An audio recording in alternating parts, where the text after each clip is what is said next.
Okay, let's go. There's only a small percentage of people who are going to make it in life. We all know that. That's common knowledge. So before I start breaking down the numbers to show you why, I need you to understand a very clear point. Success is not magic. Success is not built on luck. Success is not winning the fucking success lottery. It doesn't matter, okay? And far too many of you believe in these things. We all know people who think like this, right? Sometimes it's even us. Sometimes we are the ones who are blaming things on magic or luck or circumstance. But we all know people like this, right? You hear them all the time. They're always saying stuff like, I'm not doing that. That's not my job. Or, no way.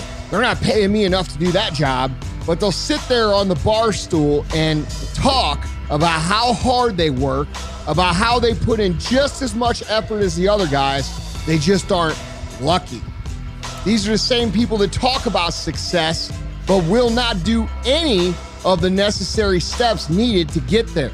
They won't do any of the necessary extra work to get there. They won't do any personal development. They won't try to learn. They won't try to advance. And they really don't even want to reach that goal. They're just full of shit. And to be honest, they're weak.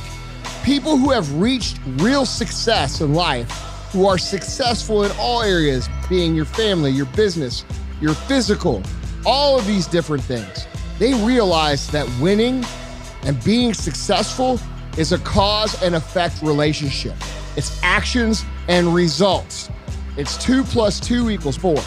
You have to put in the inputs to get the outputs.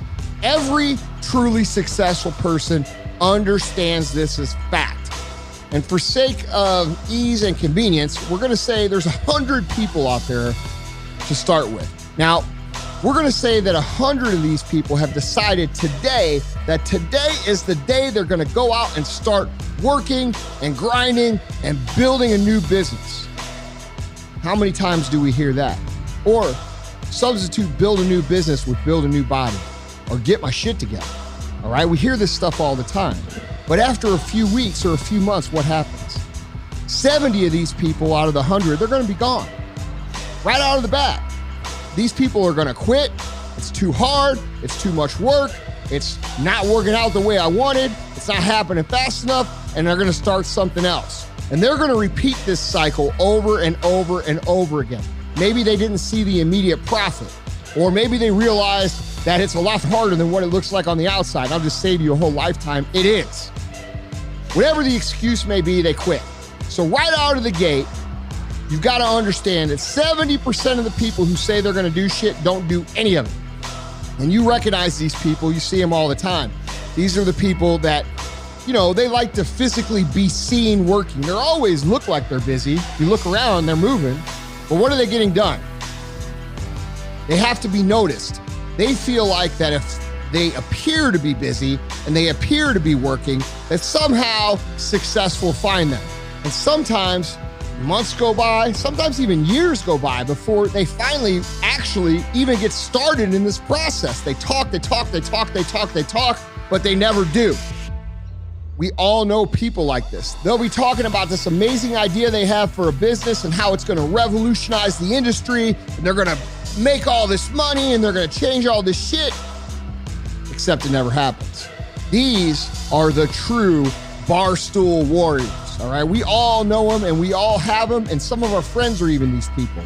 This is what they're gonna be. They're gonna be barstool people.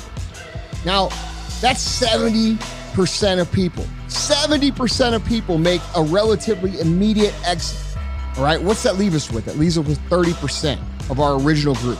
All right, now we're gonna talk about another 20 of those 30. Now these people, they're hard workers. They deserve respect. They contribute. They figured out a routine. They figured out how to be effective. They listen, they learn, and they put what they learned into effect. But then something happens. Their store gets vandalized. Their business gets broken into. They end up in a car accident. A family member becomes ill. And guess what happens? They give up. And then you hear things like this. Well, you know what, guys? I really tried hard, but it just wasn't meant to be. oh, you know what, guys? That was my dream, but it just wasn't in the cards. And we hear that for the rest of their lives. And that's the end of their story. They punch out, they shut it down, and that's it. I want you to understand something before I go any further. This journey that you're on is hard.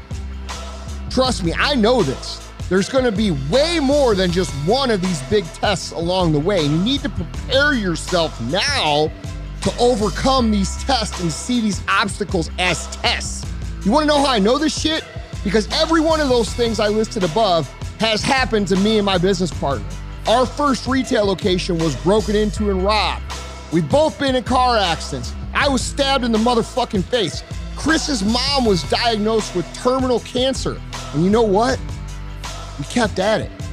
Chris, while his mom was in the hospital dying of cancer, would drive 3 hours from Springfield, Missouri to St. Louis every other day. But he didn't quit. And we didn't quit. He still found a way to run and maintain our business. It's dedication to the mission. You need to understand these tests are coming. And whether you face them now or you haven't, it's irrelevant. They're coming. And they're coming for you. And they're going to take a big bite out of your ass. That's the way it goes. Don't let it sink you.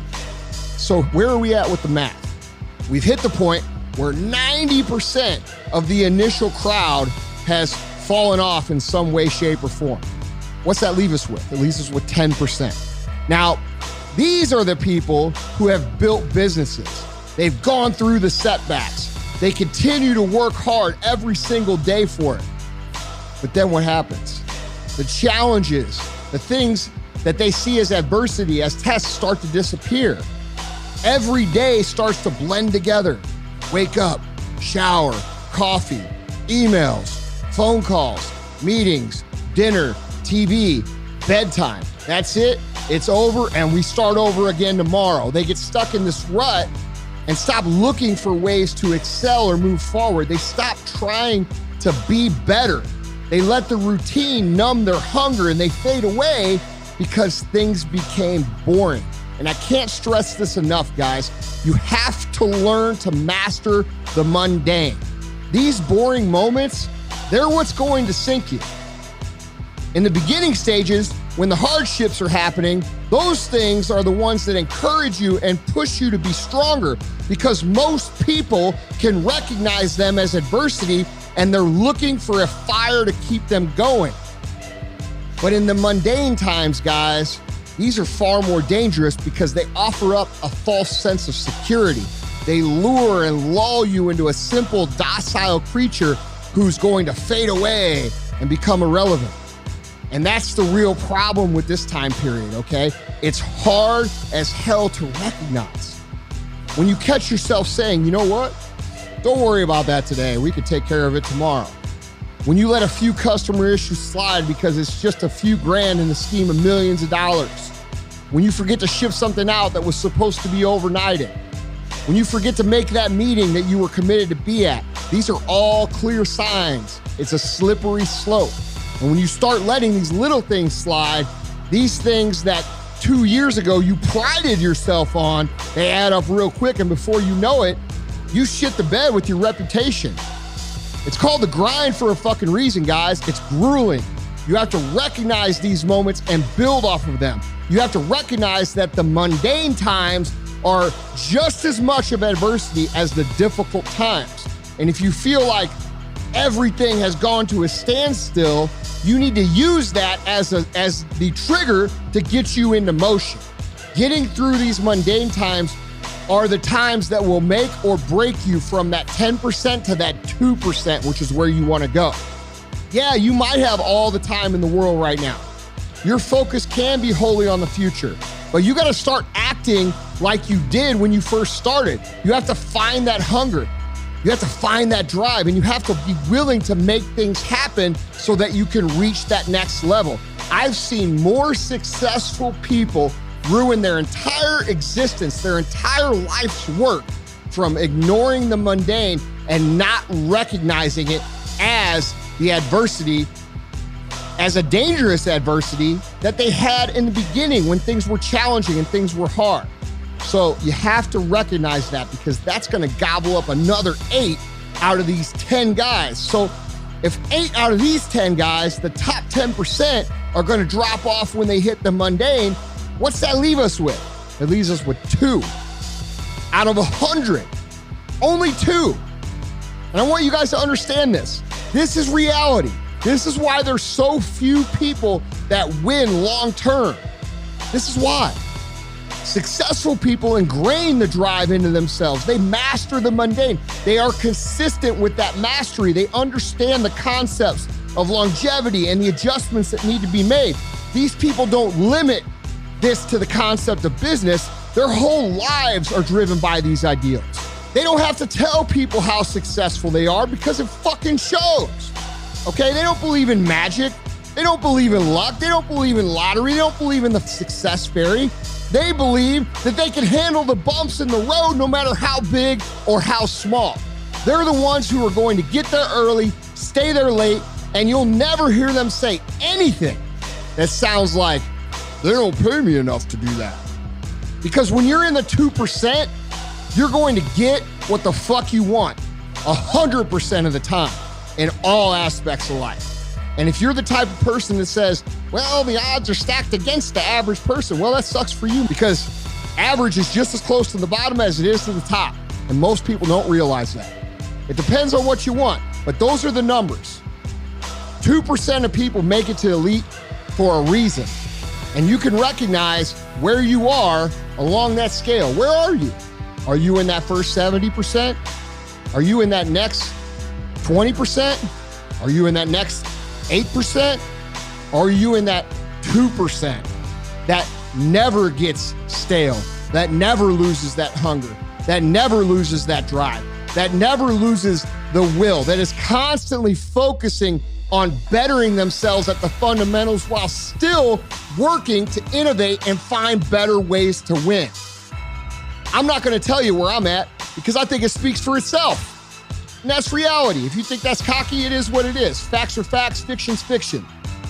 Where do you want to be? Where do you see yourself?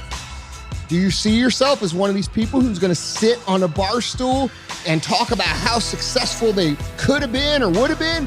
Are you going to be one of these people who finds a little bit of success and gets a little bit things going and gets a little bit better and then gives up when its shit gets hard? Are you going to be one of these people who actually becomes successful and then gets lazy and loses it? Or are you going to be one of these motherfuckers that wins and keeps winning and inspires other motherfuckers to win till the end of fucking time?